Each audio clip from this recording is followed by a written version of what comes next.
Angela here. I hope you're having a great night. I am back with the book, It's Never Too Late to Begin Again by Julia Cameron, and we are on week 4. So if you haven't joined me yet in our book club read, it's so awesome. It's all about discovering creativity and meaning at midlife and beyond. And it's just a real powerful way to bring some creative spark back in your life or feel a sense of purpose and connection. And maybe you want to reinvent yourself after retirement or after a midlife event or transition or a health crisis, whatever that is for you. Mine is a health crisis. Most of you guys know that I've had a heart transplant and I have cancer, and that's why I had to have the heart transplant, because that cancer attacks your organs. And I've been given a new lease on life for now, and so I'm not giving up. And I hope that you'll be motivated and inspired with me to figure out what you want to do. Maybe it's not some massive revelation that you have or you need to have, but just some sense of purpose going forward. And that's where I'm really enjoying this book.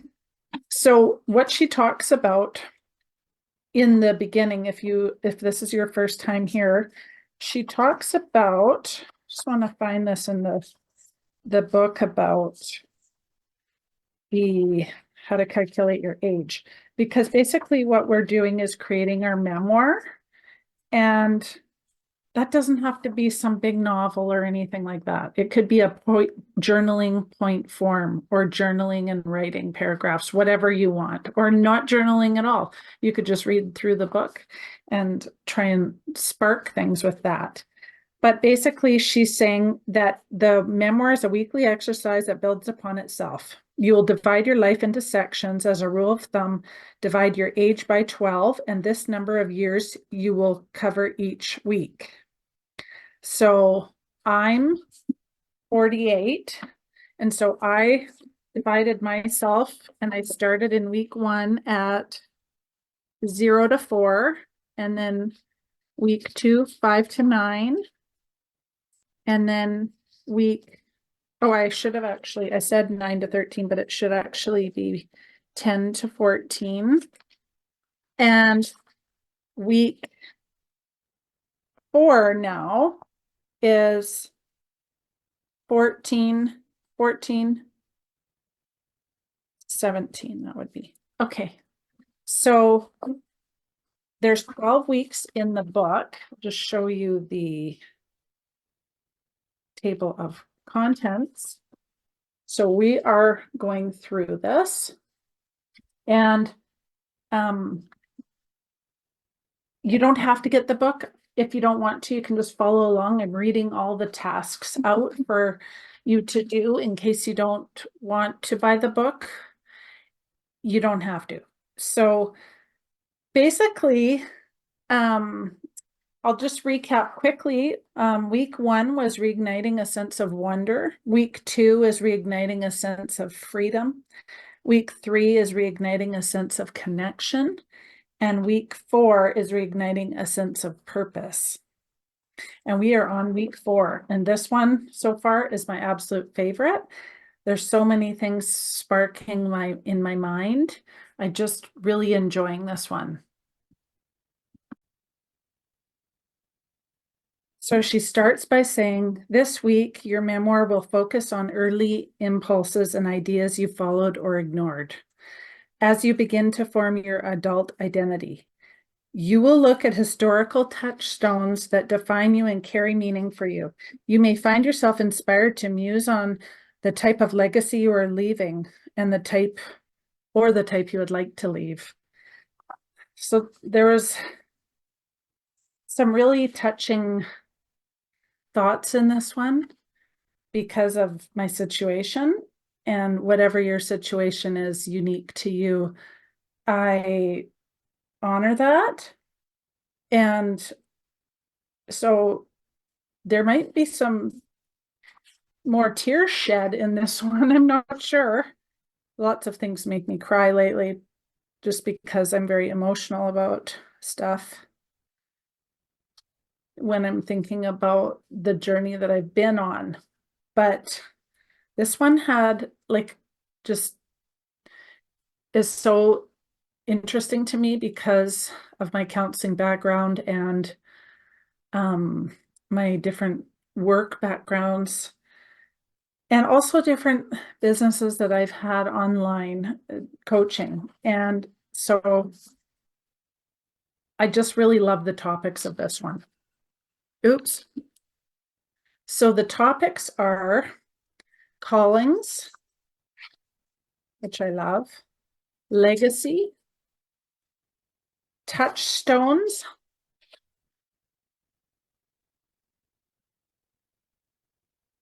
and mentoring. And so then we'll go on to discuss each one of these and briefly and think about, write in our journal all of the different questions that she asks in here. So I meant to say, welcome to my office craft room. I'm Angela, and I'd love to get to know you better. Please leave me a comment and with any questions as well as we go along or about anything. If you are interested in following my health journey, I have a playlist called Living with AL Amyloidosis and Heart Transplant, and you can follow the journey. It's quite graphic in the beginning, some of the videos, but it's going to be really interesting. Oh, and something else that's really exciting if you are following that journey is we were being filmed at I had the heart transplant, and it's going to be out in a documentary in the fall on the Knowledge Network. So I will let everybody know when it comes out so you can watch it. That will be really scary for me to watch because I was an absolute emotional wreck, obviously. And I feel like all they caught was me crying in every episode. So I'm really praying that there's some good scenes that I'm not.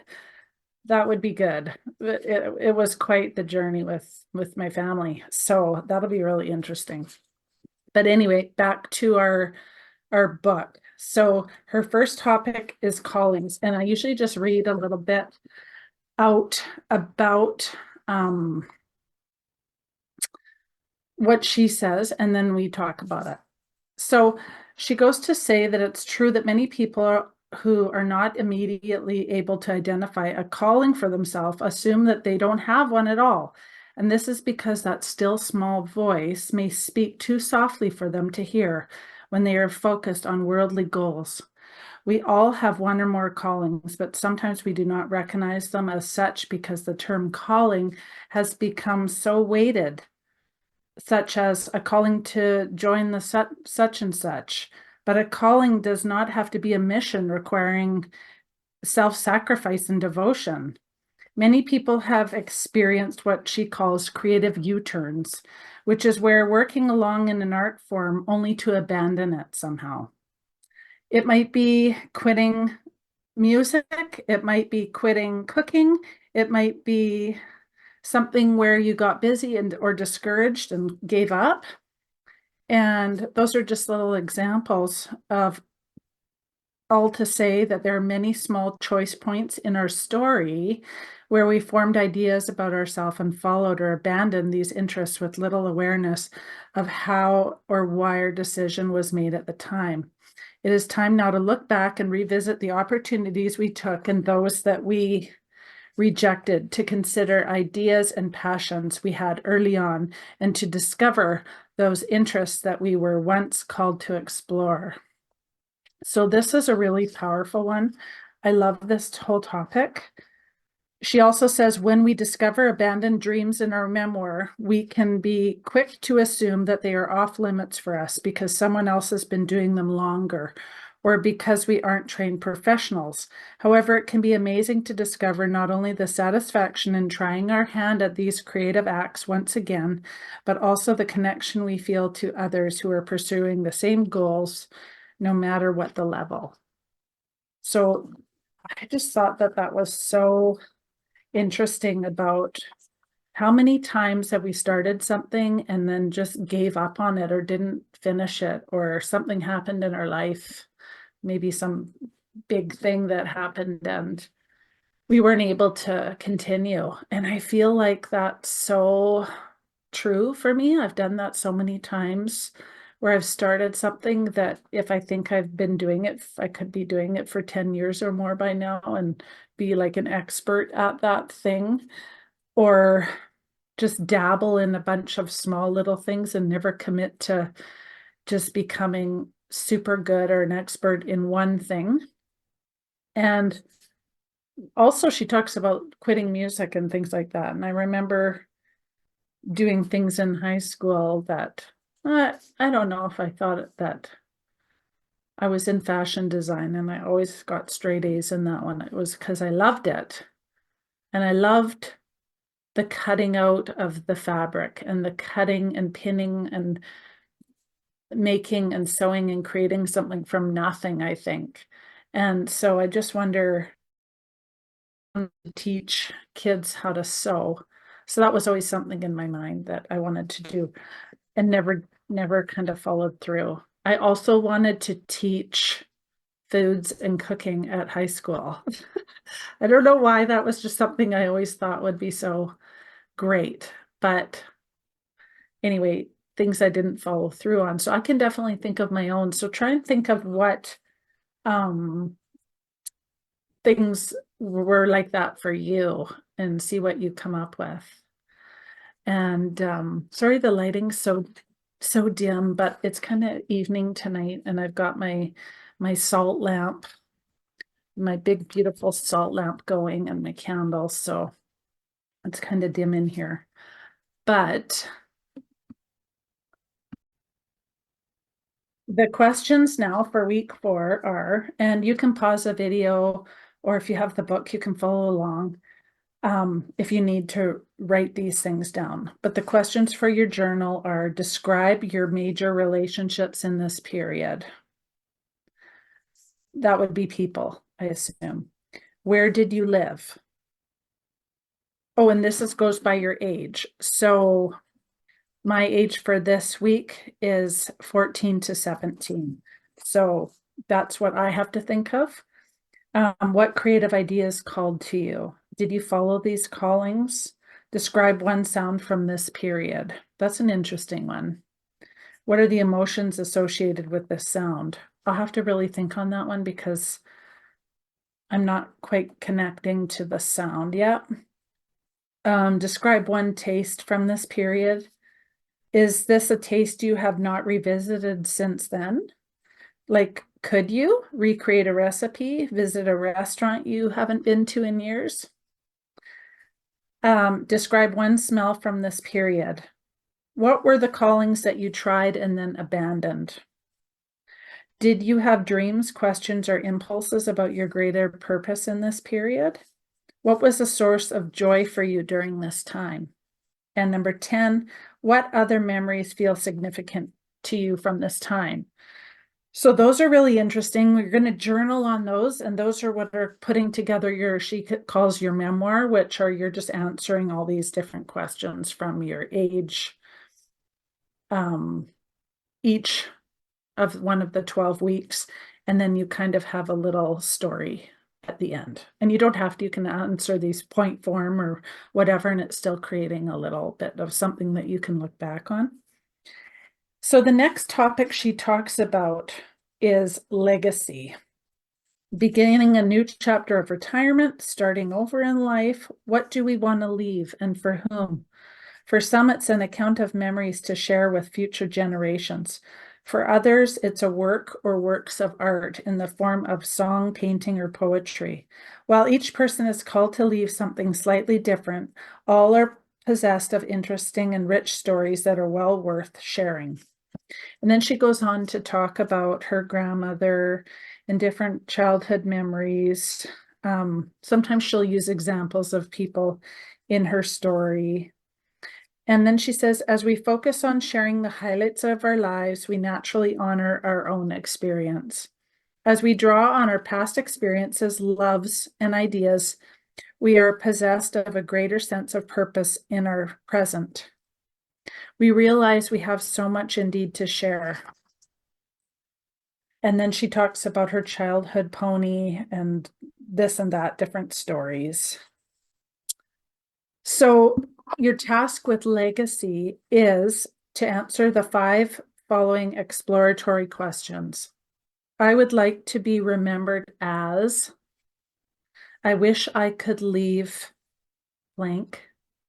A person whose legacy inspires me is, I know who that would be, my grandma. As a child, I dreamed of many things. One way I am already leaving a legacy is, and I could probably say one way I'm leaving a legacy for that one is by making my transplant video series for my kids, because that's why I started on YouTube originally, is because I was making them videos to remember. But turns out I made it through. So that's something of a legacy, definitely. So now she talks about touchstones. And this is not just talking about when we retire or anything like that, because I'm not at the age of retirement, but some of you may be. But I'm getting up there and I'm getting close, and I need to feel like have some direction in life. And she says, when we retire, we lose our familiar daily touchstones. That crossing guard we waved hello to, that man at the security desk who knew our name, the cashier in the cafeteria, the mid-morning coffee break routine we looked forward to. We were accustomed to friendly faces and kindly greetings, but now we need to generate new touchstones. I ask you guys basically to make a list of 25 things that you love. This list, deceptively simple, often becomes a source of new and old touchstones. What do I love? Black beans and rice, the Beatles, Blue Velvet, fresh fallen snow. If we were feeling lonely and discouraged, reviewing our list of touchstones can provide us with a greater sense of connection, whether that's a favorite meal, a well-loved jacket, a piece of music, etc. So when we make lists of things we love, we remember who we are. So I really love that. I want to definitely make my list of what we love. And so that's 25 things that we love. I'm actually going to highlight that one because I haven't done that one yet. 25 things we love. And yes, I write in my book. I know it horrifies some people, but I highlight everything. So it says, as we search for a sense of purpose, we do well to get in touch with the small things that now matter to us. Many times the larger answers that feel elusive are actually closer than we think before us in many small clues. And then she uses different examples again. So the touchstone task is, again, make a list of 25 things you love. Then select one item that you can access today. A cold winter evening becomes cozy when we access the touchstone of fire. An afternoon spent writing becomes friendly when a favorite music is on. In naming things that we love, it can help to enumerate some touchstones in each of these senses. So we go on to write a list of things that taste. She's got green chilies, rhubarb pie, rice pudding, apricot jam, hot cocoa. Touch, velvet, suede, a feather pillow, a soft cotton comforter, your dog's silky coat. That's cute. Smell, Homemade fresh bread, incense, sage, pine boughs. Sound, different music, certain songs, distant thunder, the rain. Sight, a soaring hawk, a snowy mountaintop, a burning fire, pictures of your children. I can think of different things that are calming, and they're all personal, and they remind us of our own identity. And then they put us in touch with what brings us joy. So I really love that one.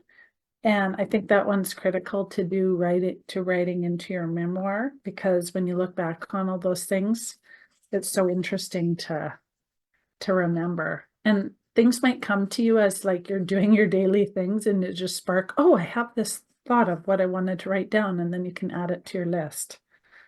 The next topic she talks about is mentoring. Few things bring us more of a sense of purpose than experiences of learning and teaching. She teaches regularly close to home. She talks about at Santa Fe Academy in Albuquerque, or traveling, teaching in London, blah, blah, blah. And as we age, whether we consider ourselves teachers or not, we have the opportunity to be a sage. And acting on this opportunity brings a sense of purpose. Younger people can look up to us for help. We can accept this request as a gift. And one of the fruits of aging is wisdom. We know how to handle situations that once baffled us. We have learned discernment. Isn't that so true? Sharing our hard-earned knowledge is one of the joys of aging. Mentoring others can bring great satisfaction. As we make ourselves available to the sounding boards, we are paid handsomely with the priceless gift of gratitude. So she talks about different things about knowledge, and mentoring is a two-way street. And by sharing what we value, we validate ourselves. And I think that is so key.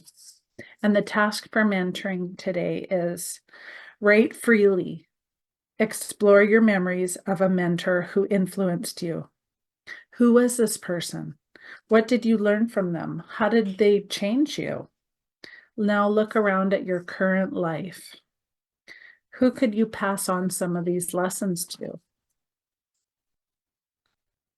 It might be a handwritten note, an email, a text, or a call, but connecting ourselves to those who have gone before us and who follow us, we become part of a larger whole. Reaching out to those who influence us and remind them and ourselves of the importance of them in our lives. I think that's so key. So at the end of each chapter, there's a weekly check-in. And I didn't go over it in all of the videos, but it's the same usually every single week, the questions, but I will in this one because I haven't yet. And she says, how many days did you do your morning pages? That is your 3 pages of handwritten writing in the morning. And that's not writing to be judged or for spelling errors. That's just your brain dumping everything from your mind into your morning pages. And then she talks about weekly doing an artist date, where you go take yourself somewhere special and you give yourself a treat day, whatever that is. Go to a coffee shop, go to a bakery, go to a thrift store, or go to a shopping, whatever that is that you like, a park, a hike, whatever special date that you've been wanting to do that you haven't done for yourself, to go do that. And daily take a minimum of a 20-minute walk. And then what ahas did you discover this week? Did you experience any synchronicities? What were they? What did you find in your memoir that you may want to explore more? Did anything come up repeatedly? I think that one's really key, because when stuff keeps coming up and coming up and coming up, it's of somewhat importance. And I think that that's significant, and to explore that further for sure. So that is our week 4 in a nutshell. What an awesome book this is. I just love this one. There's so much thinking to be done and thoughts. I'm going to delve deeper into this one and do my task list of my touchstones of 25 things that I love now that I can use as my new touchstones, because I really love that idea. Really love that idea because they are different and they do change as you grow older and or change careers or change your life or move or whatever those are. So thank you guys so much for joining me in my little office craft room tonight and going through the book. Each time I'm doing something a little bit different. Sometimes I might do the same thing. I really just wanted to visit and discuss this with you guys in here tonight because I just felt like doing more of that in the reading in the evening and writing. So I hope you have a wonderful day. Thank you so much for being here, and please subscribe to my channel if you enjoy this. I'm going to be doing lots more interesting things as the year goes on. I have all sorts of cool ideas. And if you want to stay tuned for week 5, the topic is reigniting a sense of honesty. Ooh, that one's going to be really interesting. I'd sure love this week. So I will see you next week in week 5. Have a wonderful night and take care, friends.